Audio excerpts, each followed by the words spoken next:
देखिए, ये बात कोई नकार नहीं सकता कि भारत और भारतीय अपने ही मौज में चलते हैं।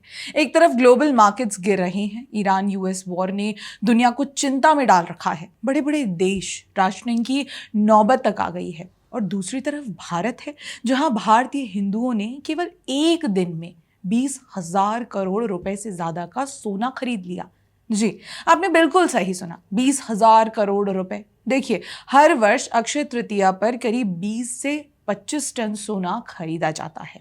अनुमान है कि कल यानी 19 अप्रैल को भी यही हुआ। फिर चाहे सोना महंगा हो या सस्ता, हमें फर्क नहीं पड़ता। त्योहार है, खर्च तो होगा ही। जब पूरा देश एक साथ खरीदारी करता है तो ये केवल परंपरा ही नहीं, बल्कि एक सिस्टम की तरह काम करता है, सोशल सिस्टम।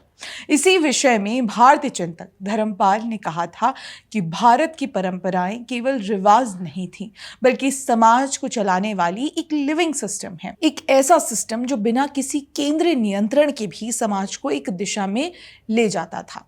अगर हम अक्षय तृतीया को इसी नजरिए से देखें तो ये सिर्फ सोना खरीदने का दिन नहीं है, बल्कि एक ऐसा ट्रिगर है जो पूरे देश में एक साथ एक खास आर्थिक गतिविधि को गति देता है। 2026 में अक्षय तृतीया के अवसर पर देश भर में 20,000 करोड़ रुपए से ज्यादा का लेन देन हुआ।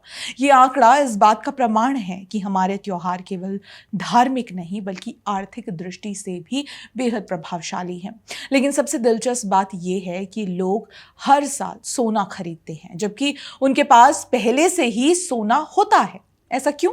क्योंकि ये सिर्फ निवेश नहीं है, ये संस्कृति है। हमारी परंपरा में सोना केवल एक धातु नहीं, बल्कि सुरक्षा, स्थिरता और शुभता का प्रतीक है।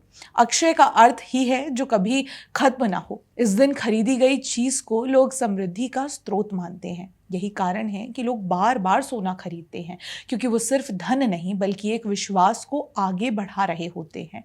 अब अगर हम इसे ग्रामीण और शहरी दृष्टिकोण से देखें तो इसका अर्थ और भी गहरा हो जाता है। गांव में अक्षय तृतीया सिर्फ खरीदारी का दिन नहीं है, बल्कि एक नई शुरुआत का संकेत है। ये वो समय होता है जब किसान एक नए कृषि चक्र की तैयारी शुरू करता है। इसी दिन बाजार में बीज, औजार, पशु लेने जाते हैं। ये दिन प्रकृति, मेहनत और विश्वास को जोड़ता है। किसान के लिए ये सिर्फ एक शुभ मुहूर्त नहीं, बल्कि पूरे साल की आजीविका की शुरुआत है। भारत में इस दिन का प्रभाव केवल किसानों तक सीमित नहीं रहता। कुम्हार बर्तन बनाता है, लोहार औजार तैयार करता है, बढ़ई अपने काम में लग जाता है और स्थानीय व्यापारी अपने सामान की बिक्री करता है। यही एक त्योहार पूरे गांव की अर्थव्यवस्था को सक्रिय कर देता है। हर व्यक्ति इस चक्र का हिस्सा बन जाता है। यही तो हमारे त्योहारों का मूल स्वरूप रहा है। हर त्योहार अपने आप में एक कल्चरल अर्थव्यवस्था है, जिससे देश की आर्थिक व्यवस्था को रीबूट मिलता है। यही असली सिस्टम है। शहरों में भले ही अक्षय तृतीया का स्वरूप थोड़ा अलग दिखता हो, लेकिन उसका प्रभाव उतना ही गहरा होता है।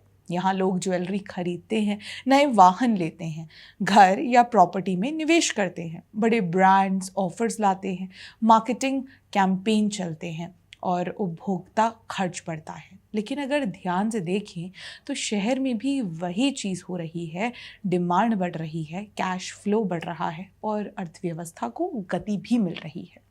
कहने का तात्पर्य ये नहीं कि गांव में ये सब नहीं होता। वहां भी सोना, वाहन में निवेश होता है, पर शहरों में ये सब सीमित है। हमारे त्योहार मांग पैदा करते थे, बाजार में नकदी बढ़ाते थे और सबसे महत्वपूर्ण, छोटे व्यापारियों तक आर्थिक लाभ पहुंचाते थे।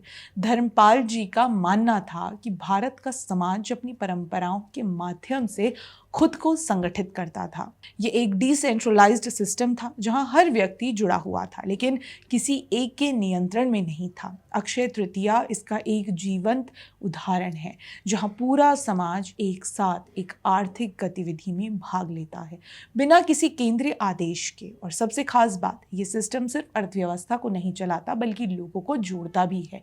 गांव में लोग मिलकर पूजा करते हैं, शहर में परिवार साथ में खरीदारी करता है। ये त्योहार एक सामूहिक अनुभव बन जाता है, जहां हर व्यक्ति खुद को इस बड़े चक्र का हिस्सा महसूस करता है। लेकिन आज हम इन परंपराओं को अक्सर अंधविश्वास कहकर नजरअंदाज कर देते हैं। हम उन्हें बिना समझे छोड़ रहे हैं। एस्थेटिक्स के लिए, कोई कलावा काट रहा है, जबकि हो सकता है कि हम एक ऐसी व्यवस्था खो रहे हों जो सदियों से समाज को जोड़ती आई है, अर्थव्यवस्था को गति देती आई है और लोगों को आत्मनिर्भर बनाती आई है। अक्षय तृतीया सिर्फ एक त्योहार नहीं है, ये एक सिस्टम है, एक ऐसा सिस्टम जो लोगों को जोड़ता है, बाजार को चलाता है और समाज को एक दिशा में आगे बढ़ाता है। शायद अब समय आ गया है कि हम अपनी परंपराओं को केवल निभाएं नहीं बल्कि उन्हें समझें भी। परंपरा को समझिए, क्योंकि यही हमारी जड़ों की असली शक्ति है।